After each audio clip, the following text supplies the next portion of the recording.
ಉಡುಪಿಯ delta beach ಅಂತಂದ್ರೆ ವಿಶ್ವ ಪ್ರಸಿದ್ಧಿ. ಇಲ್ಲಿಗೆ ಪ್ರತಿ ವರ್ಷ ಲಕ್ಷಾಂತರ ಜನ ಭೇಟಿ ಕೊಡ್ತಾರೆ. ಆದರೆ ಇಲ್ಲಿಗೆ ಭೇಟಿ ಕೊಡುವ ಪ್ರವಾಸಿಗರಿಗೆ ಯಾವುದೇ ಮೂಲಭೂತ ಸೌಕರ್ಯ ಇಲ್ಲ. ಮಳೆಗಾಲದಲ್ಲಿ ಅಬ್ಬರಿಸುವ ಇಲ್ಲಿನ ಸಮುದ್ರದಲ್ಲಿ ಇಳಿದು ಆಟ ಆಡೋದು ಅಪಾಯಕಾರಿ. ಆದರೆ ಸೂಚನೆ ನೀಡಲು ಭದ್ರತಾ ವ್ಯವಸ್ಥೆ ಇಲ್ಲಿಲ್ಲ.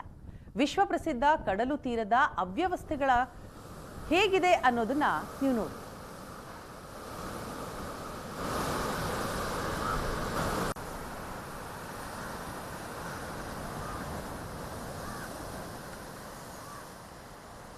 ಈ ಅವ್ಯವಸ್ಥೆಗಳ ಕುರಿತು ನಮ್ಮ ಉಡುಪಿ ಪ್ರತಿನಿಧಿ ಶಶಿಧರ್ ಮಾಸ್ತಿ ಬೈಲು ವಿವರಿಸಿದ್ದಾರೆ. ಪ್ರತ್ಯಕ್ಷ ವರದಿ ಕೊಟ್ಟಿದ್ದಾರೆ ನೋಡಿ.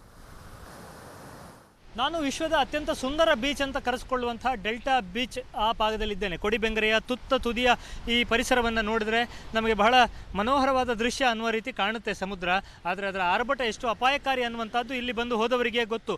ಮೇ ಅಂತ್ಯಭಾಗದಲ್ಲಿ ಅಂದರೆ 30ನೇ ತಾರೀಕಿಗೆ ಇಲ್ಲೊಂದು ಅವಘಡ ಆಗುತ್ತೆ. ಬೆಂಗಳೂರಿನಿಂದಂಥ ಪ್ರವಾಸಿಗರು ನೀರಿಗಿಳಿತಾರೆ. ಆದರೆ ನೀರಿನ ಹರಿವು ಯಾವ ರೀತಿ ಇರುತ್ತೆ ಅನ್ನುವಂಥ ಅರಿವು ಅವರಿಗಿರುವುದಿಲ್ಲ. ಸೊ ಇದರಿಂದ ಅವರು ಅಪಾಯಕಾರಿ ಸ್ಥಿತಿಯಲ್ಲಿ ನೀರಿನಲ್ಲಿ ಪತ್ತೆ ಆಗ್ತಾರೆ. ಆ ನಂತರದಲ್ಲಿ ಸ್ಥಳೀಯರು ಅವರನ್ನು ರಕ್ಷಿಸಿ ಮಣಿಪಾಲ ಆಸ್ಪತ್ರೆಗೆ ದಾಖಲಿಸ್ತಾರೆ. ಅಲ್ಲಿ ಚಿಕಿತ್ಸೆ ಫಲಕಾರಿಯಾಗದೆ ಕೊನೆಯುಸಿರೆಳೆದಿದ್ದಾರೆ. ಮತ್ತು ಈಗ ಏನು ನಾವು ಆ ಬೋಟ್ ಸಂಚರಿಸುವಂಥ ಒಂದು ಜಾಗವನ್ನು ನೋಡ್ತಾ ಇದ್ದೇವಲ್ಲ, ಈ ವರ್ಷದ ಆದಿಭಾಗದಲ್ಲಿ ಜನವರಿ ತಿಂಗಳಲ್ಲಿ ಒಂದು ಅವಘಡ ಆಗಿ 3 ಜನ ಅಸುನೀಗಿದ್ದಾರೆ. ಸೊ ಬಹಳ ಮುಖ್ಯವಾಗಿ ಇಲ್ಲಿ ಏನಂತಂದರೆ ಪ್ರವಾಸಿಗರಿಗೆ ಸ್ಪಷ್ಟ ಮಾಹಿತಿ ಇರೋದಿಲ್ಲ. ಈ ಭಾಗದಲ್ಲಿ ಬಹಳ ಸುಂದರವಾದ ಬೀಚ್, ಯೂಟ್ಯೂಬಿಗೆ ಹೋದರೆ ಬಹಳ ಸುಂದರವಾದ ಮನೋಹರವಾದ ದೃಶ್ಯಗಳು ನಮಗೆ ಕಾಣಸಿಗುತ್ತೆ. ಆದರೆ ಇದು ಅಪಾಯಕಾರಿ ಅನ್ನುವಂತಹ ಸೂಚನೆ ಕೊಡುವುದಕ್ಕೆ ಇಲ್ಲಿ ಯಾವುದೇ ಫಲಕವನ್ನು ಜಿಲ್ಲಾಡಳಿತವಾಗಲಿ, ಮೀನುಗಾರಿಕಾ ಇಲಾಖೆ ಆಗಲಿ, ಪ್ರವಾಸೋದ್ಯಮ ಇಲಾಖೆ ಆಗಲಿ ಹಾಕಲಿಲ್ಲ. ಸೊ ಜನರಿಗೆ ಎಲ್ಲಿ ಹೋಗಬೇಕು, ಎಲ್ಲಿ ಹೋಗಬಾರ್ದು ಯಾವುದರ ಅರಿವು ಕೂಡ ಇರೋದಿಲ್ಲ. ಸೊ ಇದರ ಪರಿಣಾಮ ಏನಪ್ಪ ಅಂದರೆ ಪದೇ ಪದೇ ಅವಘಡಗಳು, ಅನಾಹುತಗಳಾಗುತ್ತೆ.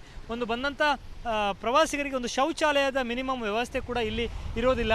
ಪಾರ್ಕಿಂಗಿಗೆ ವ್ಯವಸ್ಥೆ ಇಲ್ಲ. ಅದೃಷ್ಟವಶಾತ್ ಸ್ಥಳೀಯರು ಸ್ವಲ್ಪ ಮಟ್ಟಿಗೆ ಉದಾರತೆ ತೋರಿಸುವುದರಿಂದ ಅವರ ಖಾಸಗಿ ಜಾಗಗಳಲ್ಲಿ ಪಾರ್ಕಿಂಗ್ ಮಾಡುವುದಕ್ಕೆ ಅವಕಾಶವನ್ನು ಮಾಡಿಕೊಟ್ಟಿದ್ದಾರೆ. ತಾವೇ ಶೌಚಾಲಯವನ್ನು ಕಟ್ಟಿ ಪ್ರವಾಸಿಗರಿಗೆ ಅನುಕೂಲ ಆಗುವ ರೀತಿಯಲ್ಲಿ ವ್ಯವಸ್ಥೆಯನ್ನು ಮಾಡಿದ್ದಾರೆ. ಇದನ್ನು ಹೊರತುಪಡಿಸಿದರೆ ಜಿಲ್ಲಾಡಳಿತದಿಂದ ಯಾವುದೇ ಒಂದು ಅನುಕೂಲಗಳು ನಮಗೆ ಇಲ್ಲಿ ಕಂಡು ಬರ್ತಾ ಇಲ್ಲ. ಇದರಿಂದ ಪದೇ ಪದೇ ಅವಘಡಗಳಾಗುವುದನ್ನು ಕೂಡ ನಾವಿಲ್ಲಿ ಗಮನಿಸಬಹುದು. ಸೊ ಈ ದೃಷ್ಟಿಯಿಂದ ಜಿಲ್ಲಾಡಳಿತ ಈ ಬಗ್ಗೆ ವಿಶೇಷ ಗಮನವನ್ನು ಹರಿಸಬೇಕು ಅನ್ನುವಂಥ ಒತ್ತಾಯವನ್ನು ಸ್ಥಳೀಯರು ಕೂಡ ಮಾಡ್ತಾ ಇದ್ದಾರೆ. ನಾವು ಸಹಕರಿಸುವುದಕ್ಕೆ ತಯಾರಿದ್ದೇವೆ. ಸ್ಥಳೀಯ ಆಡಳಿತದವರು, ಜಿಲ್ಲಾಡಳಿತದವರು ವಿಶೇಷ ಗಮನವನ್ನು ಕೊಟ್ಟು ಇಲ್ಲಿ ಬಂದ ಪ್ರವಾಸಿಗರ ಜೀವ ಉಳಿಸಬೇಕು ಅನ್ನುವಂಥ ಒತ್ತಾಯವನ್ನು ಮಾಡ್ತಾ ಇದ್ದಾರೆ. ಅಂಥ ಸಂದರ್ಭದಲ್ಲಿ ಬೇರೆ ಬೇರೆ ಊರುಗಳಿಂದ ಬಂದವರಿಗೆ ಒಂದಿಷ್ಟು ಮಾಹಿತಿ ಕೊಡುವಂಥದ್ದು, ನೋಟಿಸ್ ಹಾಕುವಂಥದ್ದು, ಒಂದು ಸ್ಟಾಫ್ ಇಡುವಂಥದ್ದು ಇದಾದರೆ ತುಂಬ ಅನುಕೂಲ ಅನ್ನುವಂಥ ಅಭಿಪ್ರಾಯ ಕೇಳಿ ಬರ್ತಾ ಇದೆ. ಮಳೆಗಾಲ ಬರ್ತಾ ಇದೆ, ಮಳೆಗಾಲದಲ್ಲಿ ಅಪಾಯ ಹೆಚ್ಚು. ಸೊ ಈ ಬಗ್ಗೆ ಆದಷ್ಟು ಬೇಗ ಗಮನ ಹರಿಸಿದರೆ ಉತ್ತಮ. ಉಡುಪಿಯಿಂದ ಕ್ಯಾಮ್ರಾಮನ್ ಹರೀಶ್ ಜೊತೆಗೆ ಶಶಿಧರ್ ಮಾಸ್ತಿ ಬೈಲು, ಏಷ್ಯಾನೆಟ್ ಸುವರ್ಣ ನ್ಯೂಸ್. ಬಂದಿದ್ದು ನಾವು ಇಲ್ಲಿ ನೋಡಿದ್ರೆ ಏನೇ ಸೇಫ್ಟಿ ಗೈಡ್ ಇದಿಲ್ಲ. ಇಲ್ಲಿ ನಾವು ಈಗ ಮಂಗಳೂರಿಗೆ ಹೋಗಿದ್ದು. ಮಂಗಳೂರಲ್ಲೆಲ್ಲ ಅಲ್ಲಿ ನೋಡಿದ್ರೆ ಅಲ್ಲೆಲ್ಲ ಫುಲ್ ಸೇಫ್ಟಿ ಅವರೆಲ್ಲ ಇರ್ತಾರೆ, ಇದು ಮಾಡ್ತಾರೆ, ಎಲ್ಲ ಗೈಡೆನ್ಸ್ ಕೊಡ್ತಾರೆ. ಇಲ್ಲಿ ಬಂದು ನೋಡಿದ್ರೆ ಏನೂ ಇಲ್ಲ. ಅದು ಈಗ ನಮಗೇನು ಗೊತ್ತಿರುತ್ತೆ, ನಾವು ಅಲ್ಲಿಂದ ಬಂದಿದ್ದೀವಿ, ನಾವೇನೋ ಇದಕ್ಕೆ ಹೋಗ್ಬಿಡ್ತೀವಿ. ಬಟ್ ಅಲ್ಲಿ ಯಾರು ಏನು ಗೈಡ್ ಕೊಡೋರಿಲ್ಲ, ಯಾರು ಇದು ಮಾಡೋರಿಲ್ಲ. ಏನಾದರೂ ತೊಂದರೆ ಆದರೆ ಯಾರು ಹೊಣೆ ಇದಕ್ಕೆ? ನಾವು ಹೇಳ್ತಾ ಇರೋದು ಇಲ್ಲಿ ಸರ್ಕಾರ ಇದಕ್ಕೆ ಏನಾದರೂ ಒಂದು ಕ್ರಮ ತೊಗೊಳ್ಬೇಕು. ಯಾಕೆಂದರೆ ಒಂದೊಂದು ಜೀವನೂ ತುಂಬ ಅಮೂಲ್ಯವಾದದ್ದು. ನಾವೇನೋ ಖುಷಿಗೆ ನೀರಿಗೆ ಹೋಗ್ಬಿಡ್ತೀವಿ. ಬಟ್ ಏನಾದರೂ ಹೆಚ್ಚು ಕಮ್ಮಿ ಆದರೆ ಯಾರು ಹೊಣೆ ಇದಕ್ಕೆ? ನೋಟಿಸ್ ಹಾಕಿ ಸ್ಟಾಫ್ ಇಟ್ಟರೆ ಹೌದು. ಇಲ್ಲ ಅಂದರೆ ಇಲ್ಲಿ ಸ್ಥಳೀಯರನ್ನು ಬರಬೇಡಿ ಅಂತ ಒಂದು ಇದಾರ ಮಾಡಬೇಕು, ಬ್ಯಾನರ ಮಾಡಿ.